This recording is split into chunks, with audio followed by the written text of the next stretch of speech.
Delhi car blast मामले में बड़ी जानकारी सामने आई है। महाराष्ट्र के थाने से, जहां एटीएस ने दिल्ली कार ब्लास्ट मामले में एक अहम गिरफ्तारी की है। थाने में आतंकवाद रोधी दस्ते एटीएस ने इब्राहिम आबादी नाम के व्यक्ति को हिरासत में लिया है। इब्राहिम आबादी का नाम उस दिल्ली कार ब्लास्ट केस से जुड़ा जिसने हाल के दिनों में राजधानी दिल्ली को हिलाकर रख दिया था। एटीएस की टीम ने आबादी के घर पर छापा मारा। तलाशी के दौरान उनका mobile phone, computer, hard disk जब्त किए।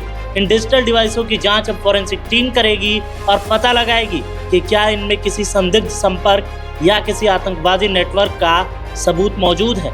इब्राहिम आबादी की पत्नी नजबिन आबादी ने पुष्टि की है कि एटीएस की टीम ने उनके घर पर छापा मारा है और पति को हिरासत में लिया है। उन्होंने बताया कि टीम ने कई घंटे तक पूछताछ की और फिर उनके पति को साथ ले गई। उन्होंने सब कुछ खंगाल लिया है और मोबाइल और कंप्यूटर ले गए।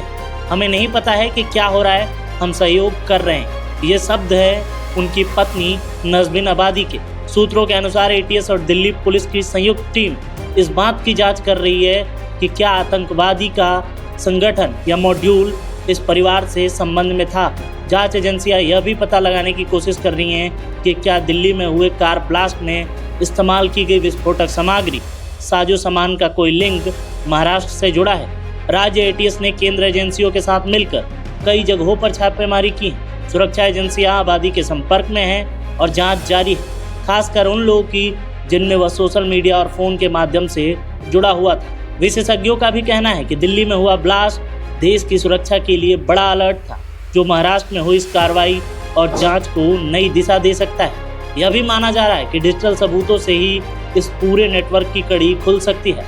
फिलहाल इब्राहिम आबादी की पूछताछ जारी है, उसके डिजिटल डाटा का विश्लेषण किया जा रहा है। जांच एजेंसियां यह जानने की कोशिश में है कि क्या वह किसी बड़े मॉड्यूल का हिस्सा था या उसे किसी बाहरी ताकत से निर्देश मिल रहे थे। कौन-कौन थे उनके साथ, कितनी टीम थी और क्या-क्या बरामद कर?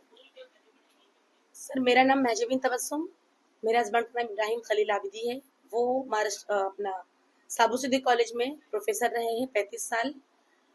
और कल पुलिस एटीएस पुणे हमारे घर आई थी, 15 की तादाद में थी। उन्होंने हमारा घर सर्च किया, सर्च वारंट के साथ आए थे। घर की तमाम तलाशी ली, 3 घंटा 2 से लेकर 5 तक 3 घंटे तक उन्होंने हमारे घर की तलाशी ली। इस दौरान मेरे बच्चे और मैं बहुत डिस्टर्ब हुए। मेरे छोटे बच्चे हैं, मैं घर में रहती हूँ, अकेली हूँ, मैं मेरे हस्बैंड के साथ रहती हूँ। बहुत डिस्टर्बेंस क्रिएट हुआ हमारे घर में। उन्होंने सारा सामान उलट पलट किया, चीजें देखी, किया। उनको कुछ मिला नहीं, सिर्फ उन्होंने हार्ड डिस्क हमारा लिया कंप्यूटर का और मेरा फोन, बच्चों का फोन और मेरे हस्बैंड का फोन साथ में लेके गए। और कुर्ला में मेरे हस्बैंड का दूसरा घर है, तो वो उस घर में भी बोले हम तलाशी लेंगे। उस घर की तलाशी ली और उसके बाद वो कुर्ला पुलिस स्टेशन में उनको लेके चले गए अपने साथ। फिर से बुलाया गया है कुछ जांच के लिए? फिर से बुलाया गया उनको, अभी 11 बजे 12 बजे के करीब उनको वापस से बुलाया गया है। और पुणे भी बुलाएंगे वो लोग 1 या 2 दिन में, जब उनको बुलाना होगा तो। और क्या लगता है अल-कायदा, आतंकवाद, इस तरह से यहाँ पे जो स्टैंप लगाया गया है पुणे की कार्रवाई के बाद, यहाँ पे अल-कायदा, आतंकवाद, ये सब से हमारा कोई कनेक्शन नहीं है। अल-कायदा तो है ही नहीं, पहली बार जबरदस्ती का खड़ा किया हुआ है। ये सब कोई कुछ है ही नहीं। ये तमाम को जो सपोर्ट मिलता है ना, ये सब ये अमेरिका से मिलता है और गवर्नमेंट सपोर्ट करेगी तो खड़ी होगी ये सारी तंजीमें। और हमारे से कोई कनेक्शन नहीं हो सकता। हम तो भोले भाले लोग हैं भाई, हमको क्या उससे लेन देन। हम तो सिर्फ और सिर्फ अल्लाह और रसूल की बातें लोगों को बता रहे हैं, बस कुरान को हम लोगों में तबलीग कर रहे हैं। तो प्रोफेसर थे, कितने सालों से प्रोफेसर थे? कुर्ला में किस तरह से घर था उनका, इधर यहाँ पे किस तरह से फैमिली से आप यहाँ पे रहते हैं? हम यहाँ पे 5 साल से रह रहे हैं। मेरे हस्बैंड कुर्ला में अपने उनका 22 साल से घर है। आपके साथ कौन कौन यहाँ पे रहते, जुड़े हुए यहाँ पे रहने? मैं, मेरे 3 बच्चे हैं, मेरे हस्बैंड है ओके, और क्या बाकी मेरे मांग रहेगी पेरेंट्स वगैरह आपकी हैं। इस तरह से जो कार्रवाई की गई है, एक्शन लिया गया है, इसने समझ कुछ कंप्लेंट आपकी तरफ से या कुछ आ गई? जी, जब कल मेरे हस्बैंड को वो लेके गए, मेरा कोई कांटेक्ट नहीं हुआ, तो मैंने फिर कंप्लेन लेटर डाला, कंट्रोल रूम में कांटेक्ट किया। तो मैंने वहां पे कंप्लेन लेटर डाला कि किस तरीके से मेरे हस्बैंड को लेके गए आप लोग, और मुझे कुछ भी कांटेक्ट नहीं किया उन्होंने कि कहाँ रखे हैं, क्या है, कुछ भी नहीं। मैं डर गई। रात के 12 बजे तक उनसे मेरा कोई कांटेक्ट नहीं हुआ।